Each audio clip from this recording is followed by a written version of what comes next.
Today we're sitting in with Sadie Holland, the Prevention Education Manager for Minnesota Adult and Teen Challenge, Know the Truth. It was great. So high energy, had me engaged the entire time. I think what's great about Kevin's message is that, no matter how naturally talented you are, no matter how great you can be, you can always keep striving for that next level. And even, if you become complacent, you might not even realize you've done it. But Kevin really helps you realize, that there's so much more that you can do. If you take a step back, really reevaluate what you're doing and what you're not doing, you can take it to the next level. I loved his message about God's gift to you and your gift back. And he's just so down to earth and just a helpful, wonderful man. Really, I think you can put him in front of anybody and you're going to be inspired, you're going to be motivated, you're going to want to go out there and you're going to want to start, reaching for that next level today. Hey, thanks so much for joining in to the Leadership is Personal podcast, bringing you real-world solutions to real-world challenges in anywhere from 3 to 10-minute increments. Leadership is personal. Here's the better results. Sadie, how are you? I'm great. How are you? I am absolutely wonderful. Sadie, why don't we start by maybe you telling us a little bit about Know the Truth? Absolutely. So the Know the Truth Prevention Program is the substance use prevention program of Minnesota Adult and Teen Challenge.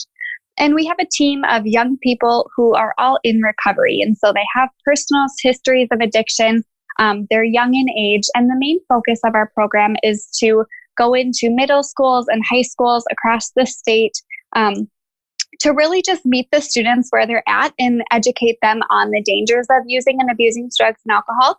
And so our team is well-versed in a curriculum-based presentation on gateway drugs. So they go into the classroom, talk about the resources that are available, what we do at Minnesota Adult and Teen Challenge, talk about the gateway drugs, and really just bust any misconceptions that the students might have. I think a lot of times, especially as they get older into middle and high school, they already have kind of preconceived notions of if those things are dangerous or maybe aren't fully aware of the dangers that they have and the potential that they have to lead on to other drugs. Mm-hmm. And then our presenters share their personal stories. So putting themselves back into the age of the students that they're speaking to.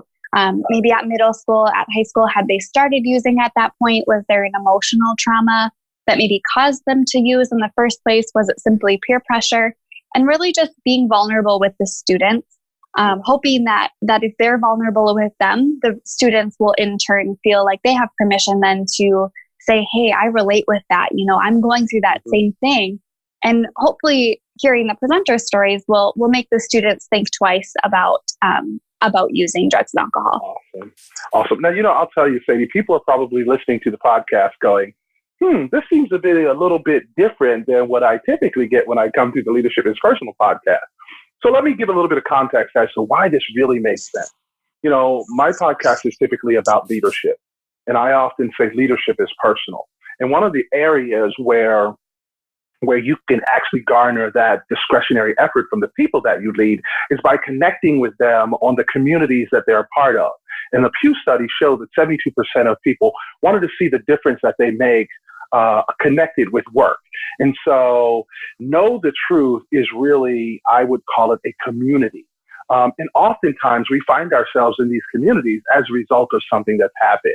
And so I didn't necessarily want to say spill the beans or steal your thunder, but I would love for you to share a little bit about how you wound up as part of this community and how you wound up sort of leading this sort of effort within this community, this Know the Truth community. Sure. And so my story starts off when I was 10 years old. I was involved in a head-on collision with a drunk driver. And so that really has kind of shaped my path in the last 16 years. I've undergone a lot of surgeries, and it really has kind of made me the person that I am today, and that experience and that trauma that I went through as a child. And so what I didn't understand at the time was that the driver of the vehicle had his own struggles that he was going through. He was struggling with addiction. And at the time, I didn't know what that meant. But as I got older and as I worked through, like I said, the emotional trauma and my level of forgiveness and compassion towards others who are struggling, I struggled because of that accident, just in a different way than he was struggling. And so when I got to college, I had heard of Minnesota Adult and Teen Challenge, and I knew of it from my church community, but I didn't know that they had a mentorship program. And so during my senior year of college, I was looking for a volunteer opportunity, and I became a mentor at Minnesota Dalton Teen Challenge. And so what that meant was I was paired with a young lady who was enrolled in the long-term treatment program. And we got to just go out to coffee, go for walks, go to lunch. And I just kind of got to pour into her life, but she, more than anything, poured into mine. And I learned so much from her and about people who struggle with substance use disorder. And so then after I graduated college, I was in a position looking for a full-time job. And I heard about this Know the Truth program, and I thought it would correlate really well with my experiences as a child, but it allowed me the opportunity to learn more about addiction. And so I've been in that role for almost 3 years now, or I've been with that program for almost 3 years. And I've held 2 different roles previous to my manager role. And so I've had the opportunity to learn from those before me and really kind of work my way up in the program. And especially as drug trends are changing and prevention is a national topic right now, it really is we just want to be on the forefront of it. Yeah, totally get it. Well, one thing I want to be clear about too is that, my listeners tend to be a bit more seasoned, we'll call it that. But I wanted to be clear and clearly articulate that you're never too old to learn and never too young to teach. And 3 words, and not that I'm hanging on words, but there are 3 words that you said that really jumped out at me. And that was vulnerability, that was forgiveness, and that was compassion. And so tell me a little bit, and I do know that there was one instance where you were telling your story and the wife of the driver actually approached you afterwards. And so I'd love to hear sort of this notion of vulnerability, forgiveness, and compassion juxtaposed to your leadership. How do those things show up in your leadership, and how has it shaped your leadership or your ability?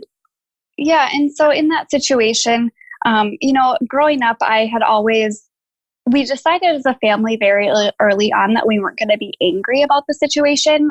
It's not about the cards that are dealt to you, but it's how you respond to it. And so I was presenting at a professional conference, and I very rarely share my personal story in those settings. I was there simply to educate on youth drug trends, but I had some extra time. And so I just mentioned bringing my personal story into it just so that they know kind of why my heart was in the industry. And after the presentation, a woman approached me with tears in her eyes, and she looked at me, and the only thing that she said was, "I'm his wife." And I don't know what I did at the time. I'm sure my face went blank, but she just grabbed me and we hugged and we both cried. And it felt, there was such a sense of peace surrounding that moment. And I had never met her before. I had seen him, many, many years ago, but never interacted with him.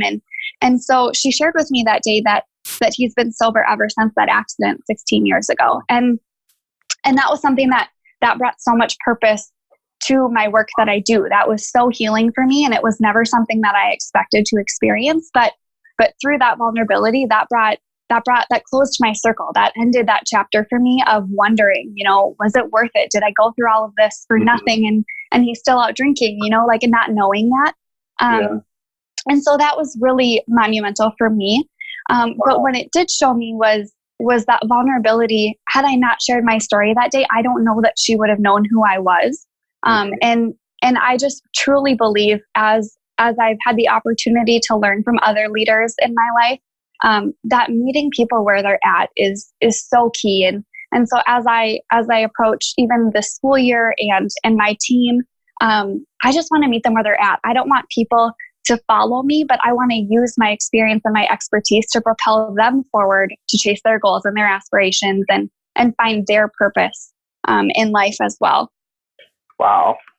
That's amazing. And I'm not telling you should check out anytime soon, but Hartman says that you should be ashamed to die until you've won a victory for mankind.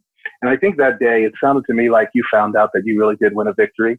And I know it cost you 22 plus surgeries and more pain and probably some anguish, for you and your family. But the notion that, that won't happen again at the hands of that, that young man who decided to, or older man that decided to, on that day as a result of that experience, not drink and drive again. In fact, not drink again. That's outstanding. That's outstanding. Absolutely outstanding. And it's great that you would, sort of exercise that vulnerability. One of the things that I often talk to leaders about and share with leaders, it's in that vulnerability that you really connect with people. and are able to lead people. And so thanks for sharing. I greatly appreciate that. Yeah. Go ahead. Oh, no, I was just going to say it's an interesting twist because we work in an industry where vulnerability, I think, well, I shouldn't even say industry, but in this world, vulnerability is scary and there's almost a stigma that comes along to it. But when we know that stepping outside of that comfort zone to be vulnerable creates such a deeper splash and a bigger impact, and you don't know kind of the impact that it could have on others. Even something that seems small to you can go a really long way to someone else. And if I've learned anything, it's definitely that. Wow, that's outstanding. One of the other areas that I deal with is diversity and inclusion and outcomes. Most people refer to it as D&I. I've added the O, which is outcomes. Talk to me a little bit about how this experience maybe has juxtaposed the level of diverse individuals that you maybe encounter or come in contact with. Minnesota isn't necessarily a diverse melting pot, but there is some diversity. I often, spend time in rooms that aren't drastically diverse, but I'd love to hear how maybe this has sort of integrated or interacted with, sort of your experience. What's that look like? Does that even come into play? Yeah, absolutely. I think by working at Minnesota Adult Teen Challenge and seeing all of the clients that walk through the doors, they may look different. They come from different backgrounds.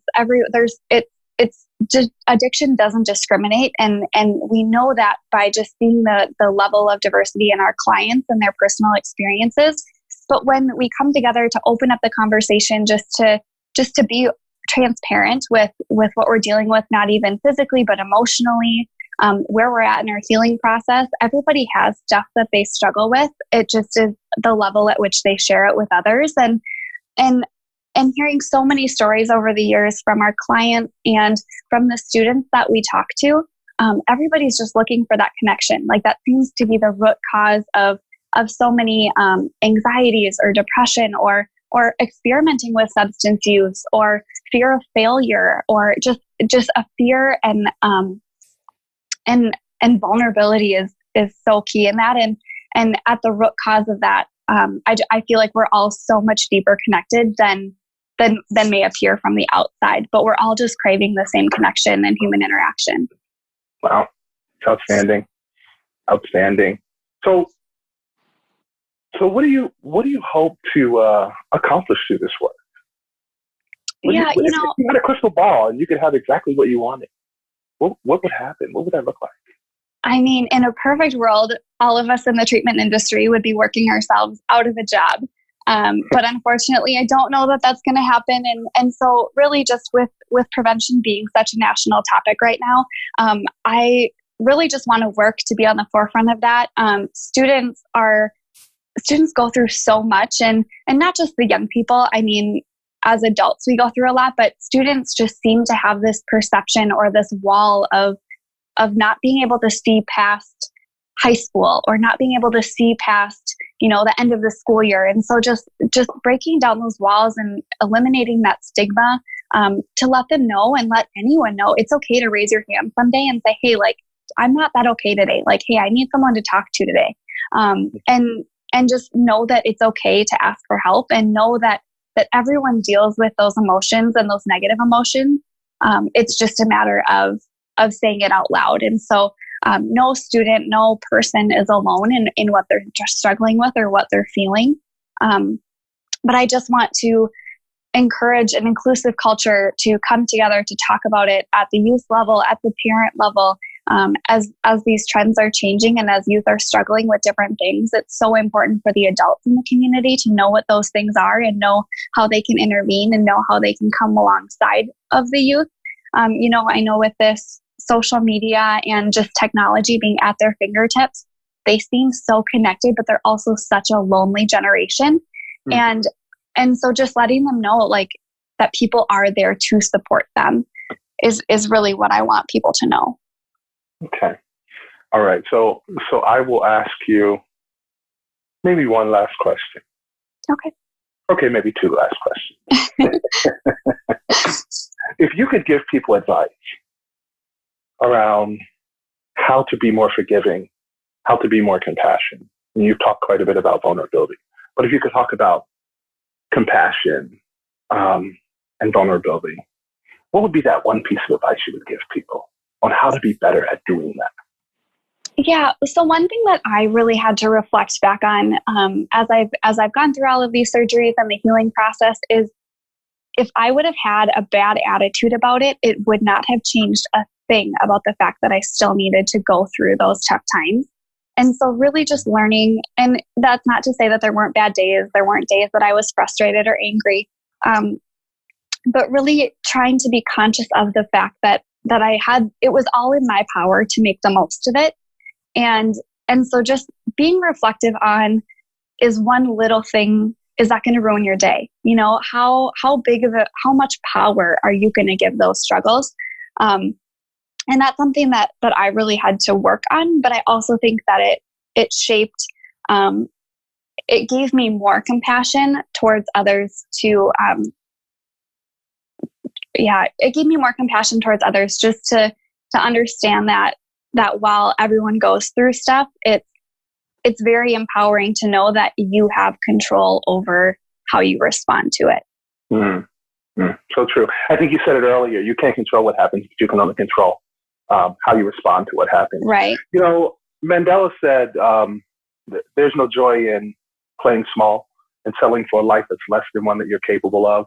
I think, Sadie, you are playing very big, and I think the world's a better place as a result of the role that you're playing in it.